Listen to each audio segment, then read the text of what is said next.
everyone, this is Mindy Egan for Tailored Expressions, and in today's video, I'm going to show you how I easily made these 4 tags using the brand new Berry and Bright card making kit.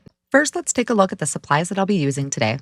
I have the Berry and Bright stencil and coordinating die, Berry and Bright greetings with coordinating die, Berry and Bright die set, and for ink, I have cherry pop, mint julep, dill pickle, wintergreen, pineapple, and versifying Claire.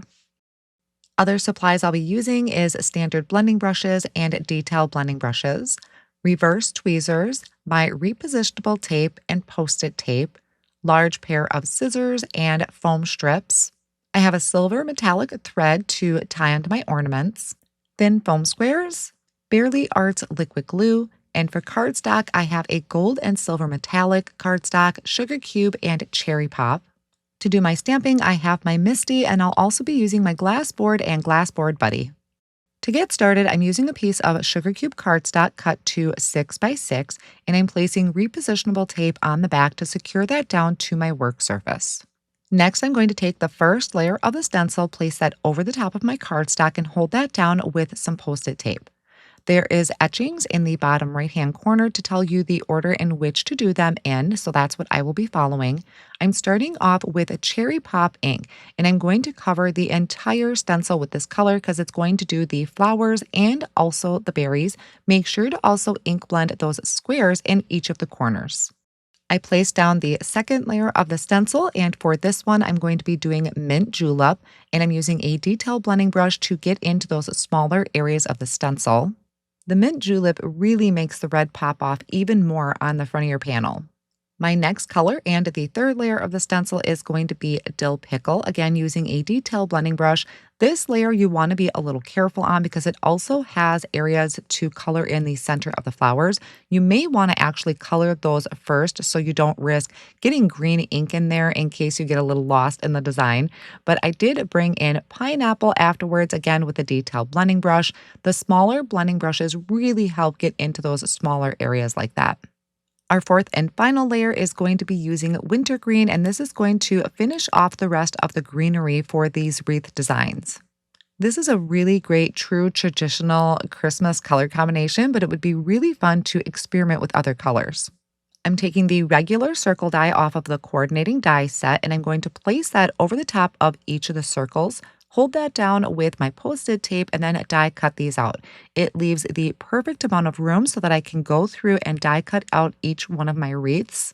And off screen, I will be die cutting additional circles just out of plain sugar cube cardstock that I'll use a little bit later on. While I'm going to be turning these into some tags, this would also make a really great shape card and also just look really good on the front of an A2 size card project. Next, I'm going to take the Berry and Bright die set, and I'm going to be die cutting it out of silver and gold metallic cardstock, sugar cube, and cherry pop cardstock.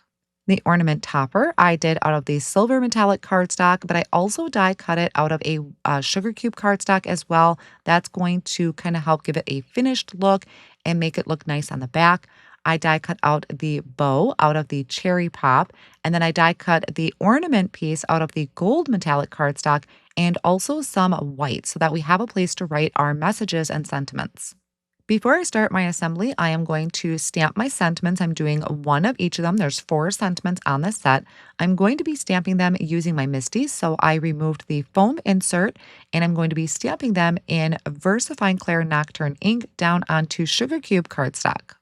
I'll use the coordinating die and some post-it tape to die cut out all the sentiments, and then on the rest of the cardstock there, I die cut out an additional layer just out of that plain sugar cube cardstock, and I'm layering each of the sentiments with that extra cardstock just to give my sentiments a little bit more stability. I'm also attaching my wreaths to that extra circle cardstock that I die cut out earlier. Again, this is for stability because I do want to pop these up on the front of my ornament. And if I don't add any stability behind it, sometimes I feel like the cardstock can curl a little bit when it doesn't have something behind it. I'm using my liquid glue to attach my 2 ornaments together, so I'm placing my gold metallic cardstock over the top of that additional sugar cube cardstock, but it's going to be the finished sides are both facing out, so it looks nice on the front and also on the back. And I'll show you that at the end. I added some foam strips behind my circle wreath and placing that right in the center of my ornament. So it's perfectly got a nice margin going around the outer edge, and it also shows that stitching detail. I added my ornament topper with a little bit of liquid glue down towards the bottom and then putting the plain white cardstock one on the back. Again, the finished side is facing up, so you want it to look pretty on both sides. I'm attaching my metallic thread by having the two ends meet, and then I loop that through the ornament holes. So by adding that extra piece of cardstock there behind the ornament topper, it's also giving that stability for my string, and then just trimmed off any excess. Now that I know what my first one is going to look like, I can do my assembly line of creating the remaining three. One thing I do want to mention is that with the liquid glue behind that gold metallic cardstock, you can sometimes see the lines of the liquid glue, but in this case, the circle that I die cut out for the wreath is going to hide that. But I did want to make you aware of that. Also, by having a finished side to both the front and at the back, where it's the pretty sides are all facing out, on the back of the panel where the white cardstock is, you'll be able to stamp a sentiment, write a message, or add your to and from if you want to turn these into tags. And these would also make really cute shape tags if you wanted to create those, or really cute ornaments to hang onto the tree. So it's a fun gifty item as well. Once you know exactly how everything is going to layer together and the order to put it in, it'd be fun to experiment with different colors of your ornaments, whether you have maybe a green or even a red metallic cardstock. And if you're not making a ton of these and wanted to spend a little bit more extra time on it, you could do one of the green layers of the stencil in a type of glitter paste, and that would give it a little bit of sparkle and shine. So I'm just finishing off here by looping in my metallic thread, which I thought tied in nicely with my silver metallic topper, tying a knot at the very top and then trimming off that excess. So it's great to hang on gift bags. It's great to put on your tree and just something to really make your holidays even more special and personalized. These are a really nice size, so they're sure not to miss it on their packages and gift bags. And I hope you enjoyed today's tutorial on creating gift tags or Christmas ornaments using the Berry and Bright card making kit, which you can now find over at tailoredexpressions.com. Thank you so much for spending time with me today.